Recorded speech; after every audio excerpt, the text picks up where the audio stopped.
Hey, good Hello. afternoon, everybody, and welcome to our very second Drive for 5 Hour of Power. I'm one of your co-hosts, Mark McIntyre, along with Izabela Lundberg, who is my co-host. She's the executive producer, and she's the woman who's pushing all the buttons. And you don't want to. This is a Yugoslavian woman that came to America in her early 20s, and you don't want to push the wrong buttons with her because she'll get mad at you, including me.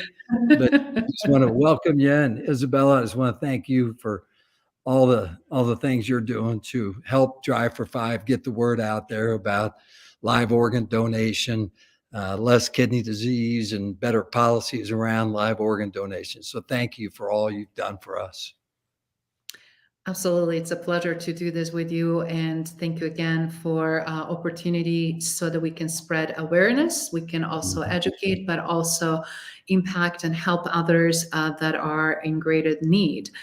So Mark, obviously you as a broadcaster who had so much broadcasting experience and who used to cover sports, seems like you're now covering another league on its own in sports arena, which is helping create more awareness and new championships around donations, live organ donations. Yeah, well, Drive for Five is really about three things, Izabela. It's trying to recruit more live organ donors. We're trying to get 5,000 because we have a severe shortage. We need more. There's 90 people like me languishing, 90,000 people like me and others. One of our guests coming up, Nancy Levey, who's on the list. And so we want to just educate people that you can share your spare and save somebody's life.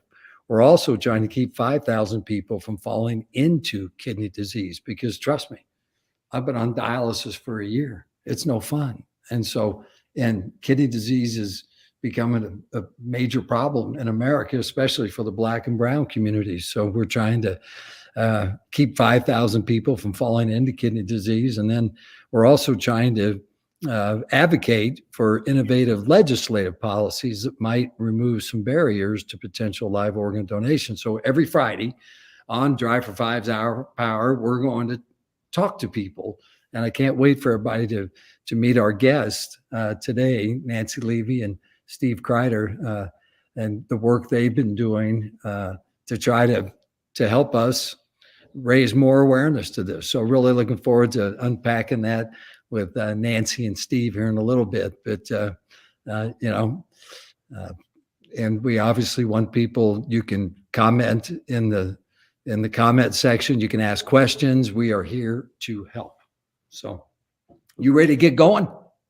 That's fantastic. Thank you, Mark. And for everybody, again, watching and listening, please feel free to engage as we bring our guests. And we really want to target a very powerful opportunity to really understand what it takes to have that breaking point in your life and how that feels and what that's all about, but then also what it takes to also after that breaking point to face your fears. And now without further ado, let me bring to studio our today's guests. Nancy is here as well as Steve. Nancy and the one and only Steve Crider. We'll start with the ladies first. And Nancy and I got to know each other, I don't know, 9 months ago or so. And Nancy needs a kidney, and she'll explain why. But the thing, Nancy, that so impressed me about you was as we're talking about, I need a kidney, you need a kidney for various reasons. We need a kidney. But your focus was always on others, and you feel like the best way for you to get, through this challenging part of life is to help others. And so we want you to unpack that in a little bit. And then Steve, obviously we've known each other about a similar amount, and the journey that you've been on with your daughter and your passion for trying to get people from the red zone into the end zone of live organ donation. So we're going to unpack that all in the next hour or so. We're going to talk about the trivial pursuit of kidneys, a fundraiser coming up for the American Transplant Foundation.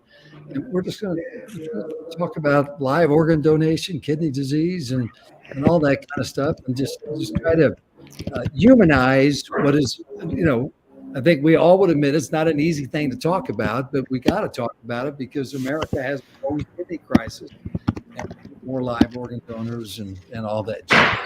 So, Nancy, why don't you Yes. start? Ladies first. Thank you. Better looking people first. Thank you, Mark. That's very sweet. Don't take it personally, Steve, but share a little bit of your story with our audience. I got sick a few years ago, unsure of what it was, and we just kind of went through a different thing. And about a year and a half ago, I found out that what turned out to be what we thought was just a potassium deficiency actually was going to that I was in need of a kidney transplant. And so I started my journey on going to find a kidney. And it's been an up and down journey. But for me, like you and I talked about, Steve, it's more of, excuse me, Mark, it was more of who can I help? Who can, yes, I'm just one person. I'm just a normal person, but how can I help somebody else? How can I help you? Because my feeling is if I help somebody, then it'll come back to me. That's that old, if we never grow weary of doing good for others. Yes. We're going to reap the harvest kind of deal. Yes. Yeah. And it's, as you and I've talked about, it's been a long journey to figure out exactly what is going on. I mean, I've been in and out of the hospital. As you and I have talked, I've had ups and downs. My family's been in ups and downs. And we just kind of wake up every day, get dressed, put a smile on our face the day, and find a way to help others and help myself in the process. The power of positive thinking. Yep. Fake it till you make it, and you always make it. So, Steve, tell everybody a little bit about you. Well, the journey that my family has been on has been a 17-year journey now. I say it as a family journey because it started with my daughter, who was the ill one, and then it grew into a family, challenge. And it started when she was just 17 years old and ready to go off to college down at Fort Lewis College down in Durango, which is about 8 hours from us. So it was a big move, in our opinions, for a 17-year-old. And she happened to have some just, testing through her pediatrician and had a very, very low blood count. And, we didn't know why. And the pediatrician was kind of like, we're not just going to give her some iron enriching pills or whatever. We're going to get her tested because I have some suspicions. And thank God for the pediatrician, was smarter than all of us and got her down to Children's Hospital in Denver. And, 24 hours later or 48 hours later, they said, oh, she's got kidney disease, a medullary cystic kidney disease, which is basically cysts attacking the kidney since birth. It was a genetic type of situation from her grandmother, we believe. And she was at 12% kidney function, ready to, check out, just to be honest. Yeah. I mean, it was pretty grim. Yeah. But, it's a silent disease, unfortunately, that we don't know about. And it never affects you until you either get tested and get it figured out or you check out. So luckily, we did have it, checked out and didn't go off to college. And from there, the odyssey began, and it's a long one. And 17 years later and 4 kidney transplants later, I'm afraid, here we are today. And it was a life-changing experience, obviously, for Kelsey, but also for her family. And I have to tell you, many, many people, supporting people, family and friends and moms and, American Transplant Foundation and just, a whole host of people that have been along for the ride. And it was one of those surprises in life that you never think is going to hit you. And when it does, it's like out of the blue. Yeah. And Steve, you shared some really powerful information there.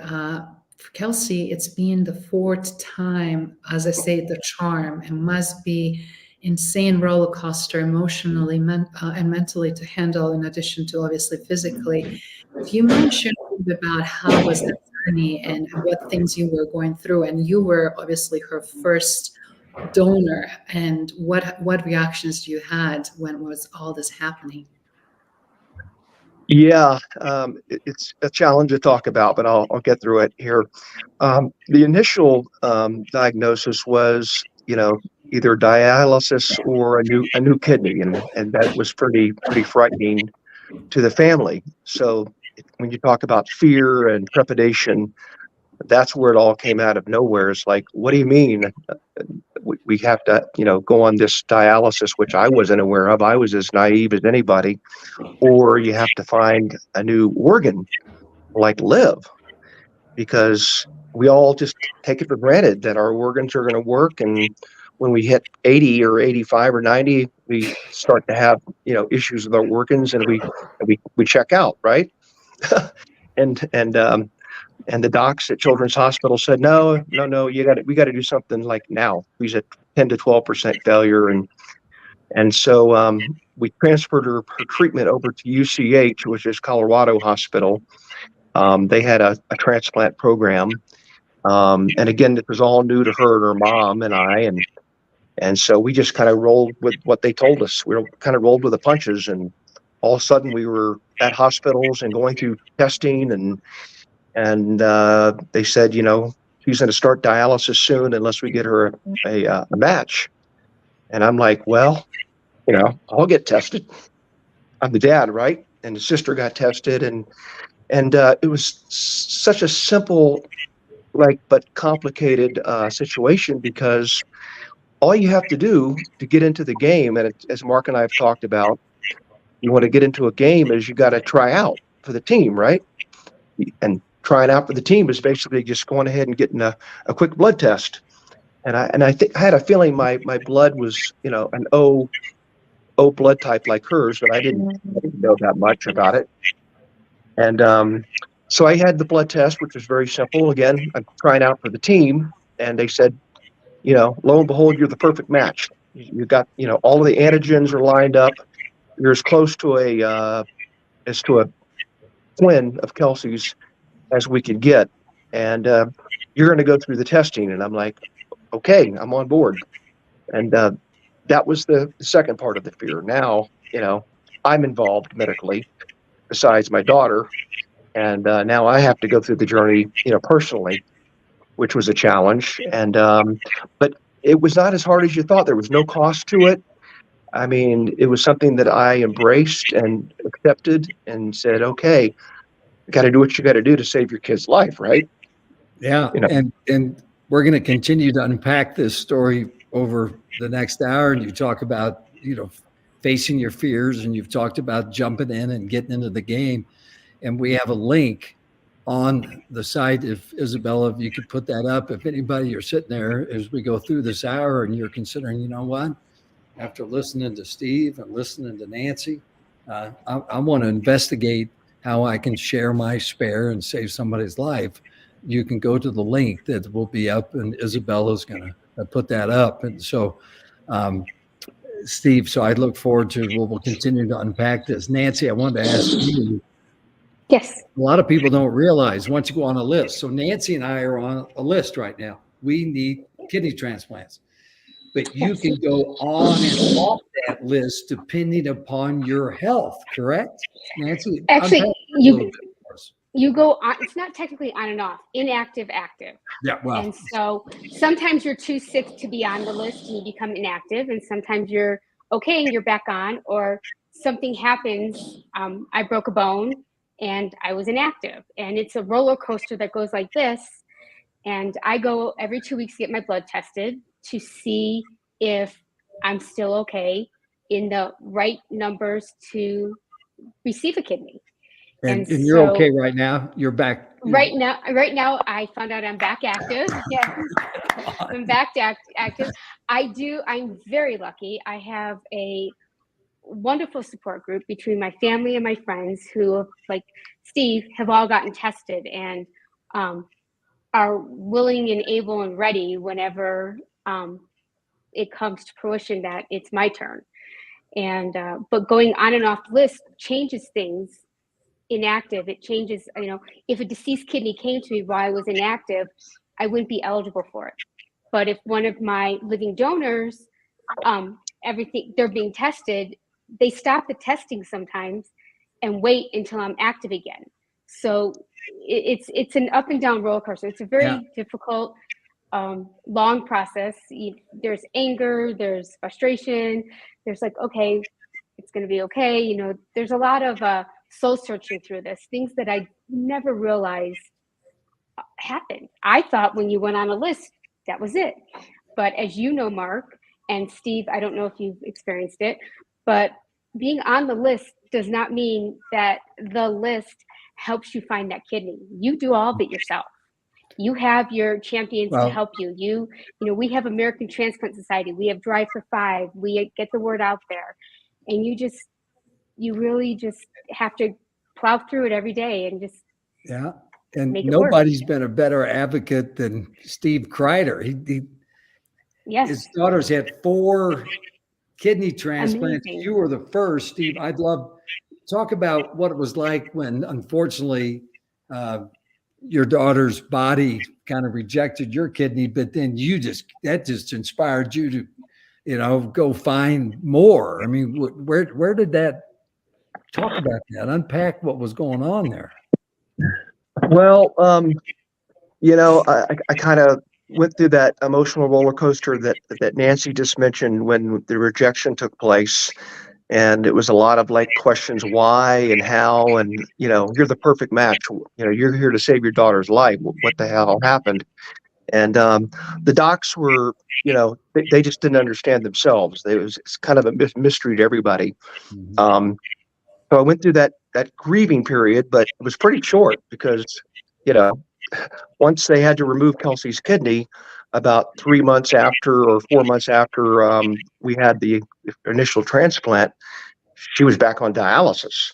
She was back in like, you know, grave danger. Like this, if you don't get the right dialysis and the meds don't work and your body has other problems, you don't make it. So I kind of became obsessed. It's your daughter's life, man. I can understand. Yeah, I became obsessed and I became transfixed, and then I became possessed. Okay, I failed. My kidney failed, but I'm not going to let, you know, her not make it, and I'm going to, you know, go out and find another kidney. And I'm like, all right, well, that's going to be hard, but let's go for it. So that's what we did, and you know, we went through round 2.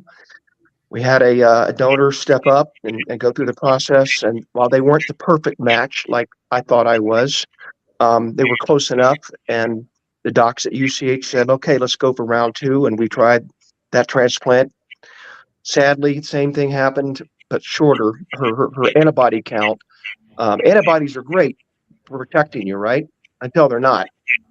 And her antibody count, instead of being 1 billion, was 10 trillion. And so they just couldn't keep her antibodies in check to attack that second kidney. And so we had to go through the same process of myself, which meant she's had 1, 2, 3, 4, 5 surgeries now, all within, you know, 18 months. That's one of the things that, you know, when I talk to people and they go, oh man, you know, once you get a transplant, you're going to be fine. Well, most of the time you are, but there's no guarantee it's going to work. This is a perfect, and really it's a better treatment, but it's not a cure for kidney disease because you have to be on all kinds of immunosuppressant drugs and everything else. So it's a challenge, and it's been educational, and I just admire you.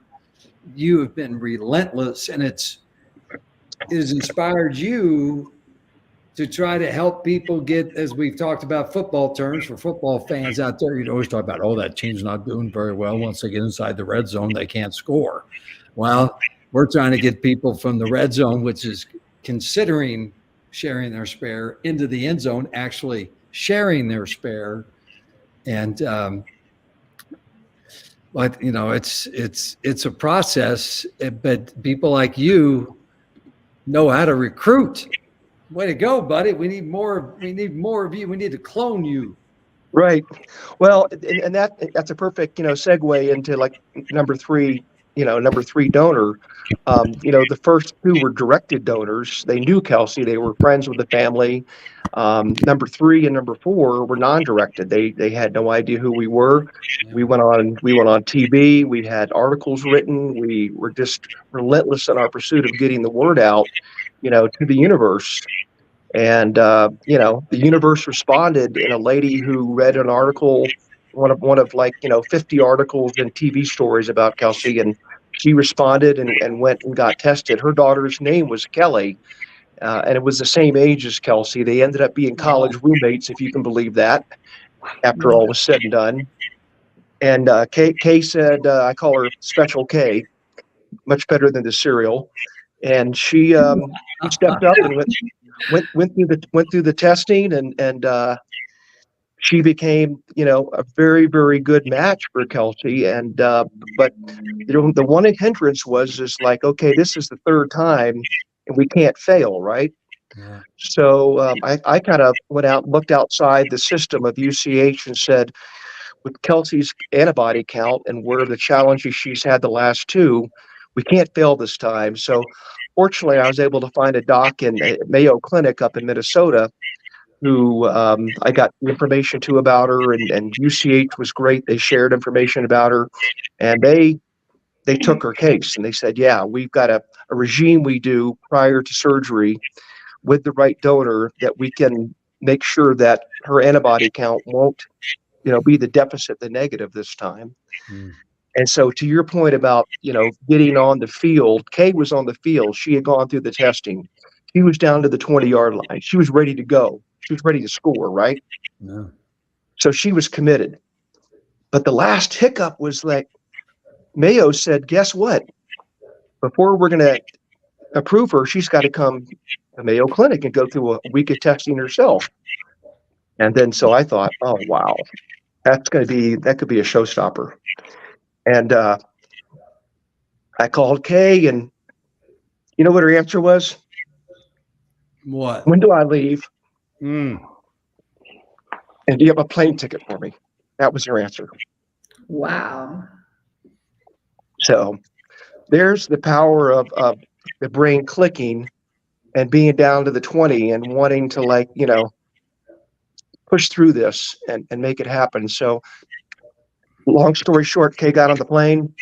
A week later, they called us. They said, she's a perfect match. We have transplant scheduled for, June 20th of 2009, I believe it was. And, then the saga continues, of course. Yeah, but prayers with Kelsey that things work out this time. I mean, the strength of her and your family to endure 4 transplants is just, God bless you all. And it's amazing. It's amazing. Thank you. Must be very taxing emotionally, mentally, as I mentioned, and it's such a journey. And it's also showing how, again, when we have a family members so driven and motivated and supportive, magic can happen. Which also brings another question for Nancy here. Nancy, do you mind sharing some of your symptoms that you experienced at the time that you did not know that are related to any issue with your kidneys that turned out to be symptoms that typically start occurring, and as a result, if you knew it, you could have done maybe some preventative stuff, right? It's like, how do you now look in a review mirror and see some of the symptoms that you were not aware of at the time? Dehydration. No matter how much I drank, I wasn't able to go to the bathroom. I was dehydrated. Potassium, like I said, I have a potassium deficiency, and I would have to go to the hospital about every 2 weeks and get potassium IV or oral. And one thing that can kill your kidneys is potassium. And we didn't know that. And my potassium was so dangerously low that at the time it was save my life and worry about it later. And we found out that I have the same condition that Steve's daughter has with the cysts on my kidneys. I just didn't present that way. And if I would have known, I probably would have pushed harder in so many different areas. And having a deficiency with iron and potassium and vitamin D, and my body just stopped accepting all nutrients. And I lost a lot of weight, and you feel horrible. I mean, you walk around and you feel very dazed, it's kind of like you're in a tunnel, and you just have to kind of sometimes breathe through it. Sometimes you just can't, and you just have to take a break and relax. And sometimes, I mean, there's been a lot of times where I end up in the hospital and I'm in there for a week, and while I'm in there, my pressure drops. And that's another thing. I have very low pressure. I also have some digestive issues that don't have to do with the kidney. My potassium deficiency is because of my digestion. And I've corrected that. We've tried to correct that. And by correcting one, we've injured the other. And so for me, it's this. Yeah. And You talk about symptoms, and I can remember my journey. I was losing weight. You know, I was 64 years old. I thought it was old man issues, right? I was losing a little weight. I wasn't sleeping that well. I was going up to go to the bathroom all the time. And for guys out there listening to this, and women, really, foam in your urine. That is a big sign that you're flushing all your proteins out of your body. Then your kidneys aren't working. So all the symptoms that Nancy's describing, some that I don't mess around with it. Get to your doctor and say, I want you to check and make sure my kidneys are working properly. And it's simple. I mean, for me, it's a blood test. It's a renal function panel blood test. It's a blood test. Go and get it. And if your doctor says no, go to a different doctor. I mean, if you really, know your body better than anyone else, and nobody else is going to be a better advocate than you, except for Steve, who is one of the best advocates for his daughter. But you are your best advocate, and your family and your loved ones are your best advocate. And you need to trust yourself, trust your gut. You know, one of the things I've learned just from parenting two preemies, I had two preemies, was trust my gut. If something didn't feel right, it wasn't right. And, we just kept trying and trying, and it took about 4 or 5 years. I have a great nephrologist, not through UC Health.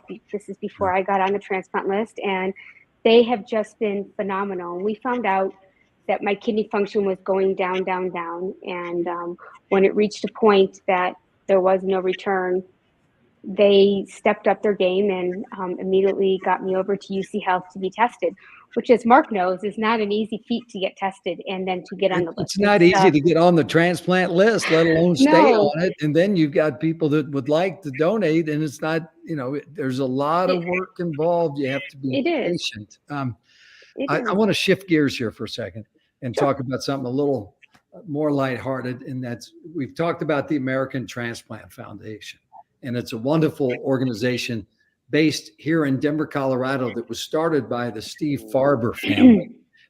People out there my age and involved in sports and community stuff in Denver know a lot about Steve Farber and the family. Steve was just an incredible community leader, helped get the Democratic National Convention here, the year Obama, a big sports fan, and he loved the CU Buffs. And so whenever Steve and I would see each other, we'd always be talking about the CU Buffs. And Crider likes to see you Buffs too. He lives up in Boulder. But anywho, Steve Farber received a kidney from his oldest son, Greg. That led the family to start the American Transplant Foundation. And we have each year, American Transplant Foundation has the Trivial Pursuit of Kidneys. It's a night for sports fans. If you're a sports fan out there, round up your team and join us. And I think Izabela will put the link up where you can sign up.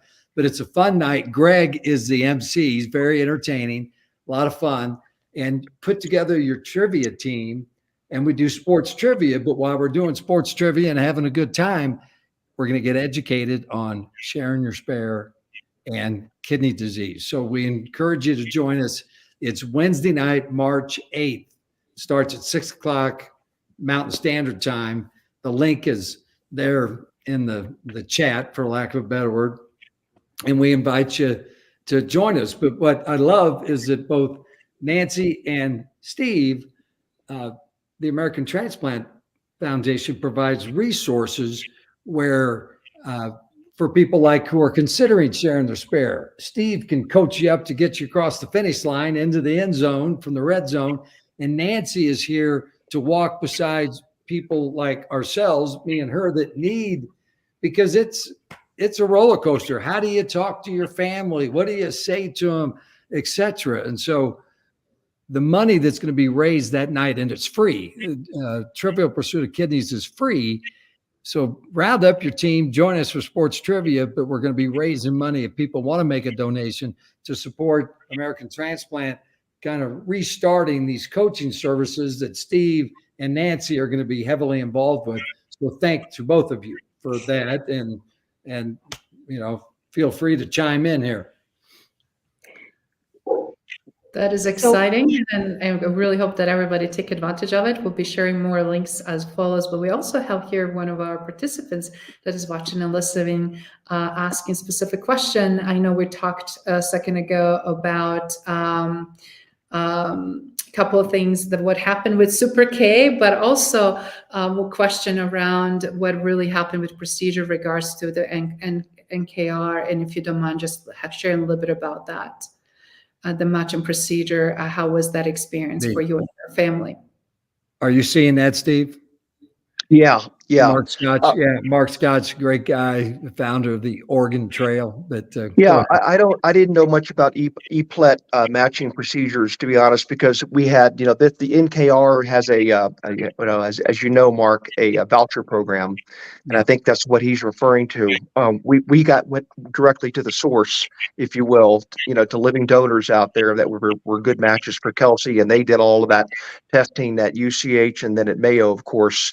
So NKR, which Mark is involved with right now, is a voucher program where non-directed donors, if you will, can get involved, and Mark can say more about that.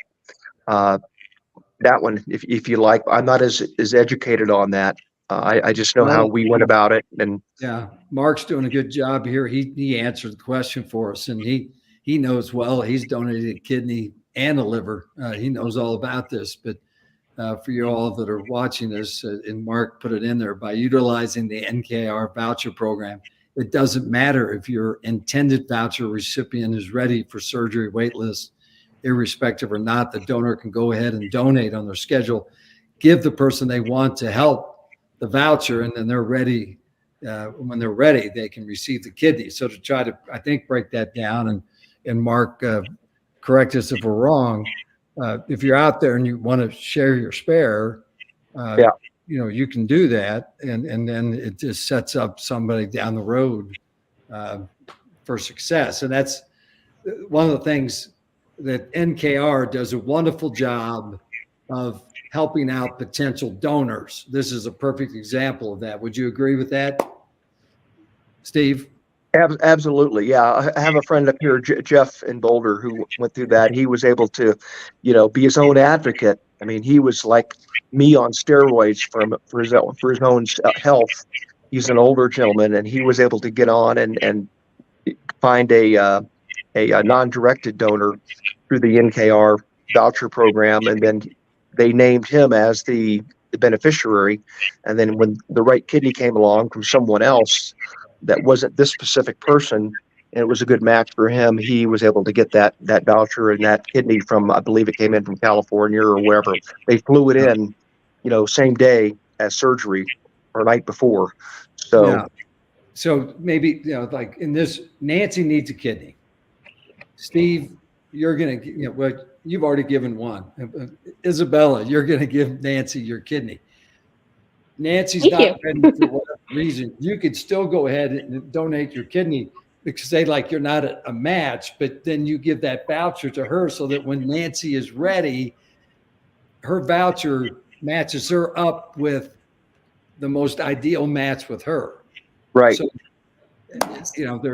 there's all kinds of, and I think that's where this education comes in here right now. And anybody chime in on what we're talking about here, that I think a lot of people out there just don't know. One, they can share their spare. Two, there's voucher programs available that even if you're not a blood match with somebody that you really want to help, you can help them. There's all kinds of resources. It comes down to educating people, because I think until you're in the midst of kidney disease, you don't really think about it. Yeah. Well, Mark, like you mentioned, we've been through 4 transplants. We have 4 living donors that all helped Kelsey. All 4 of them are doing great today. I mean, Yeah. I'm skiing. I was a steamboat skiing 2 weeks ago. Special K is in Europe right now. She's a Yeah. physical therapist working with vets out there, and live guys coming in from Afghanistan that have had, I hate to say it, body parts, Yeah. issues like that. Nathan, the 4th donor, was a 20-year-old kid when he donated, but now he's a father of 1 and living in Indiana, I believe it is, and, doing great. So living donors leave very productive and healthy lives afterwards. And the docs and the hospitals make sure of that. Believe me, you're like the golden goose when you're there to be, donate your spare, as you say. Yeah. Yeah. And Mark Scotch, keep them coming, buddy. The hits are coming from Mark here.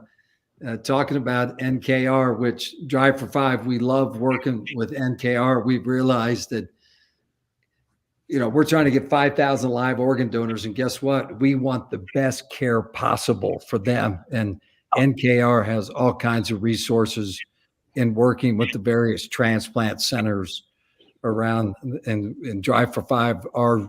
Our quest for all of you out there considering sharing your spare and saving somebody's life is to get you the best care possible. Yeah.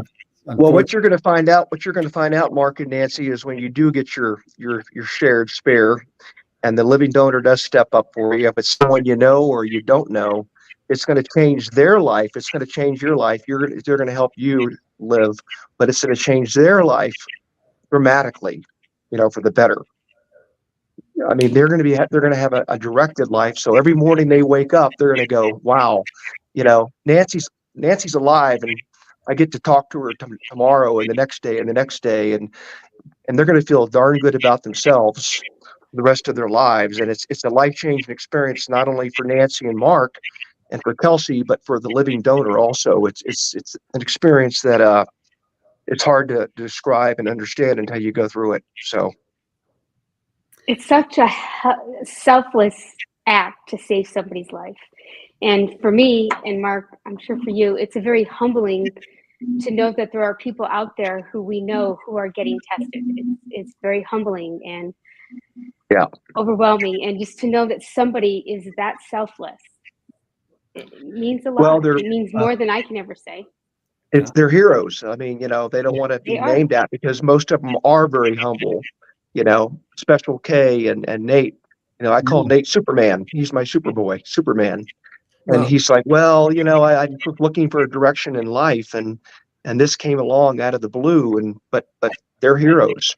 So, well, it's making me think of Chrissy Perm, who's a huge part of Drive for 5, 2-time Olympic gold medal, silver in the Barcelona games, and she gave her kidney to Dick Franklin, Missy Franklin's father. And I asked her, hey, 2 golds and a silver, donating a kidney, which one's been more significant? So, without question, donating a kidney to Dick Franklin, better than gold and silver. And I just the other day interviewed a donor and a recipient. They had emailed with each other, but they had never seen each other. And we had this Zoom call going, and it was amazing to sit there and see these two. The recipient, beautiful woman, looked so good, and the donor, he just got done climbing Mount Kilimanjaro, to your point, Steve, that, you can live very productive lives after you share your spare. But to see that the recipient is always going to be concerned, what's the welfare of the person who shared their spare? And then the donor, to see, and this firsthand because of your experience with your daughter, Steve, was my kidney good enough? It had me in tears just seeing those two seeing each other. Right. It will change your life if you're out there on the fence and you're kind of going, okay, all right, I'm at a point in life, I'm healthy.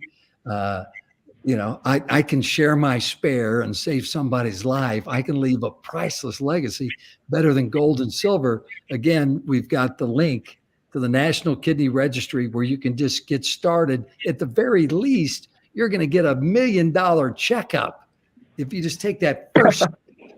You could save somebody's life. Yeah. On that note, for taking action while you're waiting for your ideal donor, do you mind sharing some of your thoughts and things that you're going on daily basis through? How is truly to be in your shoes, Nancy and Mark? So let's start with Nancy, because a lot of people really don't understand because they're not been there, right? But then more they are aware of, then the better the choices and decisions they can make. I try and live my life every day to the fullest. I try and make sure that, I work, I enjoy my clients, I enjoy my family, just try and work. But yes, you wake up every day and you're like, okay, today's going to be a good day. And sometimes it's not a good day, but you go to sleep at night and you think, okay, I made it through that bad day. I can make it through another one. It's just day by day you take it, and the ups and downs of waiting for somebody who is going to be that selfless and save my life.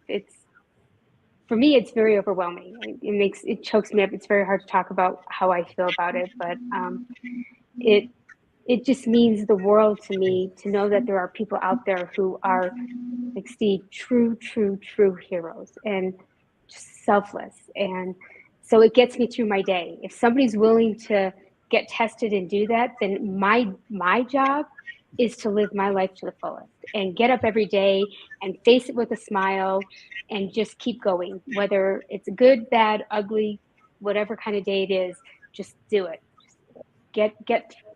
Just live it and enjoy it and enjoy every moment with it. Well, I echo what you say, Nance, and all we can control is, like, I'm currently on peritoneal dialysis. I used to be on hemodialysis, where you have to go into a facility and they suck your blood out and purify it and put it back in. Now I'm on peritoneal, that is just, they use fluids to kind of flush out my system at night while I sleep. So, I'm making progress. It's a lot easier on my body than dialysis, but it's still dialysis. It's still fatiguing. It's still, so it's difficult. And then for me, Izabela, my faith, I just kind of believe that, God's got a plan here. And I find strength and encouragement from what it says in Romans 12:12. Paul was writing to the early believers who weren't being treated very well in Rome, and that they were complaining. And he wrote back, to find joy and hope. I find joy in realizing there's somebody out there that is going to share their spare. I am hopeful of that, but I'm also patient in affliction, because you have to be patient, right? You go in and off the list, right, Nance? I mean, Oh yeah. My numbers aren't as good some days, and all the testing I had to do to get on the list. So you have to be patient with affliction. And then for me, faith and prayer, that it's just, and I kind of feel like, and I've said this before all the time, that God's kind of saying, okay, McIntosh, I gave you certain communication skills, and you got a pretty big social media following. Go out there and find 5,000. Just go out there and educate people as to, this is a growing problem in America. We have more and more people falling into kidney disease that need dialysis, that will need transplants, and we got a smaller and smaller potential list of people that can help us, in large part because type 2 diabetes is rampant in America. It's tripled in the last 20 years. We got to watch our blood pressure. We got to watch our, falling into diabetes, obesity, fatty liver disease. All those things, folks, kill kidneys. But here we are. We have an opportunity through the Drive for 5 network to inspire, educate, inform people that we can make a difference here. Right. Hey, Mark, and to your point about, living donors, you know there's somebody out there. There's also, through the American Transplant Foundation, a great mentoring program they have. So if you're looking at becoming, a living donor, and you're thinking, well, can I make it? I have all these fears, as Isabella, talked about. That's natural. It's okay to be afraid. But as you get educated, and you learn more about it, and there's somebody out there that can talk to you and coach you through it, you got your coach. I'm a coach. I'm a mentor. Yeah. I can talk to you and answer all your questions and allay your fears and help you get, from the sideline onto the field, and then, down to that 20-yard line. And then And into the end zone, touchdown. And the touchdown's not just for you, buddy. It's not just for the guy that scores. It's for Mark and Nancy. And yeah, it's for their families and for their lives. So I mean, it's a win-win from A to Z, and everybody scores, and you win not only the game, but your whole entire life. And so again, everybody, it's on the screen, I believe, Isabella, right? The Trivial Pursuit of Kidneys, that's with the American Transplant Foundation. But if you just go there and you can start looking around on the American Transplant Foundation website, and that's and then also Nancy wanting to work with people like her and I that We're setting up a support group. We're in the Yeah, process of I mean- setting up a support group for those who are in our position. Yeah, there's And, strength in numbers. there's We're strength not in alone numbers, 'cause you and- can isolate yourself, right? You talk about fears and breaking through, Isabella. The American Yes. Transplant Foundation is fabulous. It's Yeah. one of the And I best just- organizations. And I just want to point out, as I'm watching and listening to you, obviously breaking through the fears, all of you are doing extremely well. And that breaking points that Steve was mentioning that he had to go through not only once, but 4 or 5 times, and continues to hope and pray for best, but also advocate for others. And I also want to highlight how much I truly kudo you, Mark, as well, as you are going and undergoing through this, how much you're stepping up to be the voice for others, as well for you, Nancy, to staying such a, again, strong, positive, enthusiastic, and grounded, despite all the challenges you are experiencing, which really brings about how do we continue to stay optimistic and positive, but also what is the message for everybody that are on the fence, that wanted to take action, they're not sure, or just simply going through their own emotional struggles and challenges? What would you recommend for them? I think it's a step at a time. And, there's a saying about ignorance being bliss. Ignorance is not bliss. Ignorance is not bliss. You got to inform yourself. You got to be educated.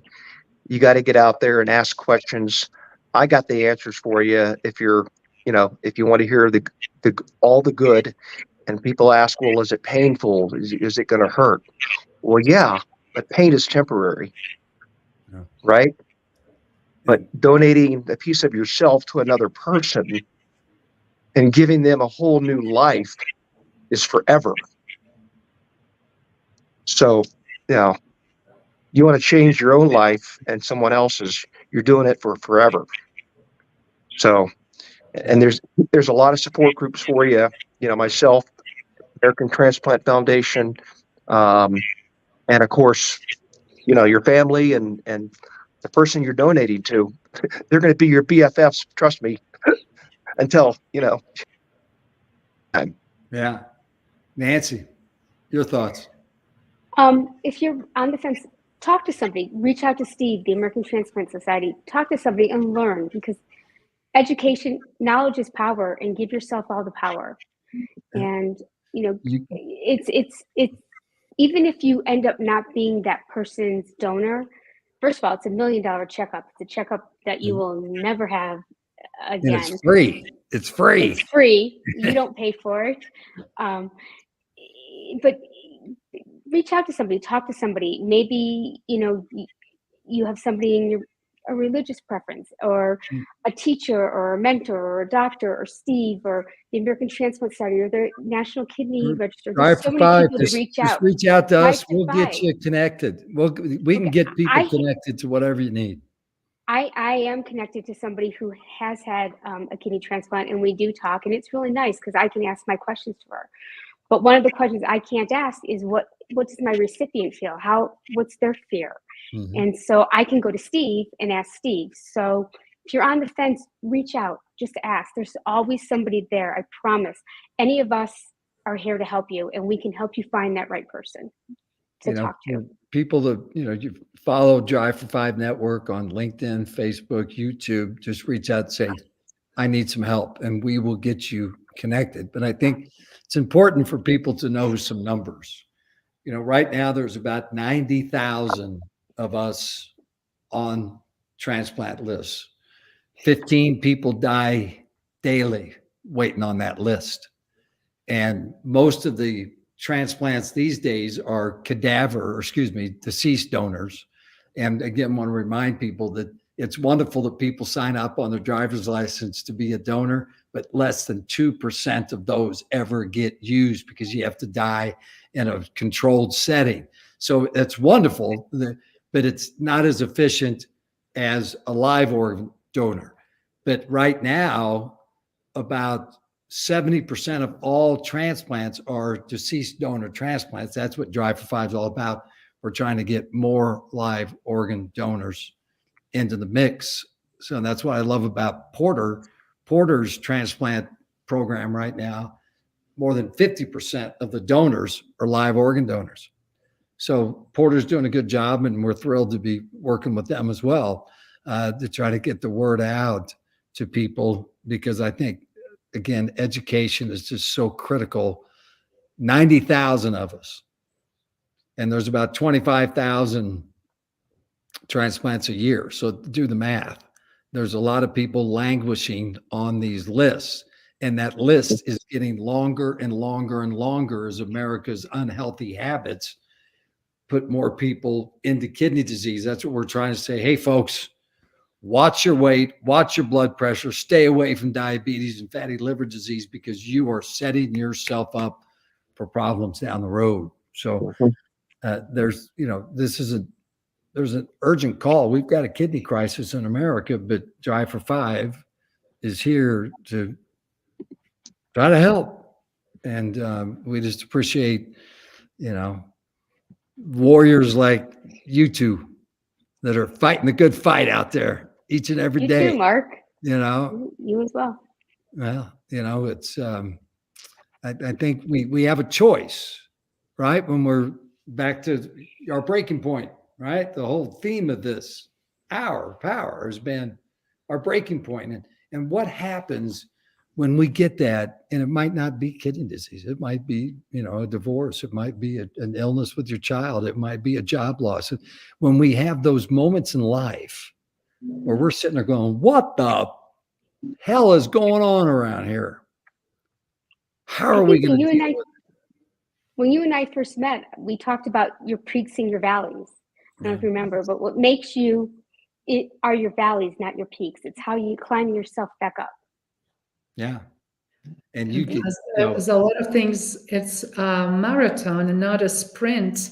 I love, again, how much you emphasize importance of patience and taking one day at a time and building that strength, resilience, but also having strong community. We'll be posting the links where you can not only obtain the community, where you can obtain the knowledge, information, as well as opportunity to join us to events that we're curating.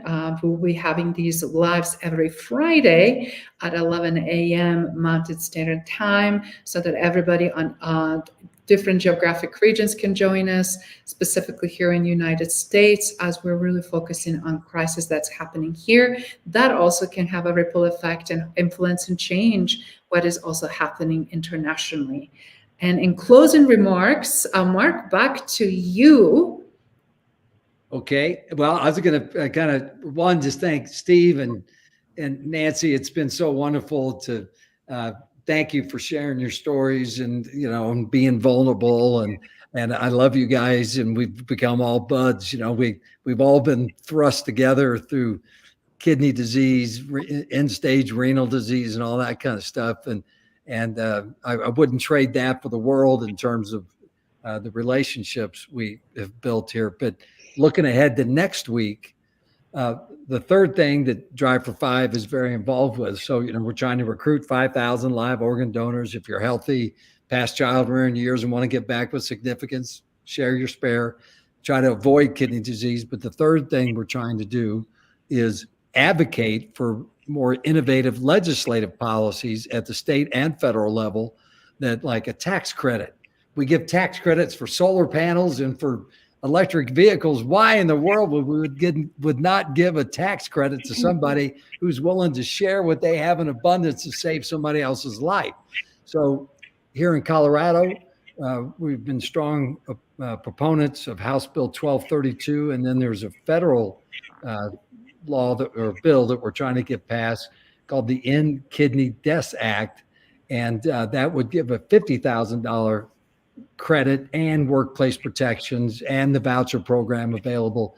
But so there's things legislatively that we're trying to advocate for. And next week, Elaine Perlman, who is former professor, kidney donor, major advocate in Washington and on the state level, she's going to be our guest, and we're going to talk about some things that, people out there that you're watching, you could contact your congresspeople, your senators, your politicians, your lawmakers, and say, hey, come on. We're giving tax credits for solar panels and electric vehicles. Why in the world won't we think about a tax credit for somebody willing to share their spare and save somebody's life? So that's coming up next week. I'll let everybody else throw out their final comments, and then we'll wrap this up. The second hour of power. So, Steve, one thing that came to me this morning, I always wake up every morning, it seems like at 5 o'clock in the morning, and have thoughts about, what's going on in America and life. And this morning I woke up and I said, something that's really simple. It's hard to, donate a piece of yourself. It's a life-changing experience. But what's so simple is to go down to your blood bank and just give a pint of blood. You're still donating. What type is? You're still donating life. I mean, every 6 weeks I go in, and man, when they see me, my O negative blood, they're like, "Hey, Steve, we're glad you're here. You made it." And it's so simple, and it's free, and it just takes not even an hour of your time to do. So, donating an organ is a challenge medically, but donating a pint of blood is simple. So that's where I'm going to leave, is that we can get 20 people that are watching this just go to their blood bank tomorrow or next week and get on the schedule. Hey, you could be saving somebody's life also. Believe me, if they're in ER in critical condition, you're the guy or the lady. Yeah. So, Nancy, final thought? Stay positive. Think of others. Even though if you're going through this, there's somebody else who's going through something, and just stay positive and be part of the community and help. And help find a donor, help educate, just get involved and be part of it.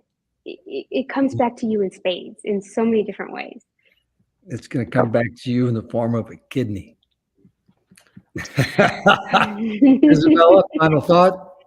I just want to say again, it's important to look at from leadership standpoint, what we believe in, what is right, what we're motivated and do, but it's nothing as opportunity to leave a priceless legacy and make it someone's life extended and supported and creating positive domino effect.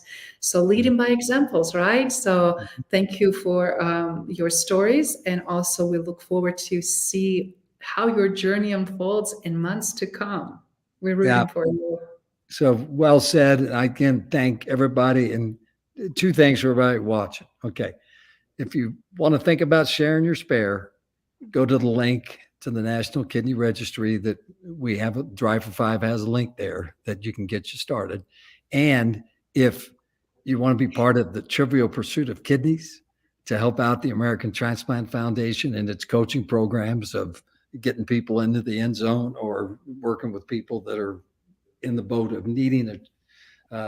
Just go to that link in the chat room here as well. And, this is our second one. We'll keep getting better. We'll keep bringing guests. Next week, Elaine Perlman is on. And for Izabela and the entire Drive for Five network team, we just want to thank everybody for being here. God bless all of you. Thank you. Thank you. Thank you so much.